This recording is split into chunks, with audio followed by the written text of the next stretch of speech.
அனைவருக்கும் வணக்கம் ஃப்ரெண்ட்ஸ். வாங்க ரொம்ப நாள் கழித்து நம்ம பாவல் அறுவடை பண்ணலாங்க. பாவல் கொடி இப்போதைக்கு வரல, இப்போ வந்த கொடியில் நம்ம அறுவடை பண்ணலாமாங்க. நிறையவே முன்னாடியெல்லாம் காய் காய்ச்சி நான் பழுத்தெல்லாம் போட்டேன், அது தானாகவே வளர்ந்தது தாங்க இந்த பாவல். அப்படியே வெண்டைக்காய் கொஞ்சம் இருக்குது, அந்த வெண்டைக்காயை நம்ம அறுவடை பண்ணலாங்க.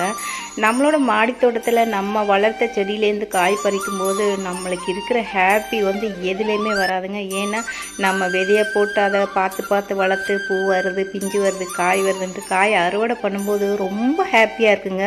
அதெல்லாம் நம்ம அனுபவிச்சா தாங்க அந்த ஹாப்பியை தெரியுங்க. ஏன்னா நம்ம சொன்னால் கூட புரியாது, நம்மளுக்கு அதை பறிக்கும் போது இருக்கிற ஹாப்பி வேறு எதுலேயுமே இல்லைங்க. நம்மளேறியாவே ஒரு பாசிட்டிவ் எனர்ஜி கூட வந்துடுங்க அதெல்லாம் பறிக்கும்போது.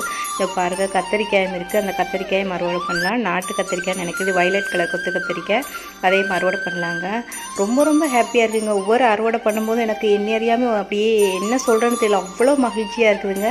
இப்போ பாருங்கள், இன்றைக்கி இதுதாங்க அறுவடை. ரொம்ப ஹாப்பியாக இருக்குங்க. தேங்க்யூ.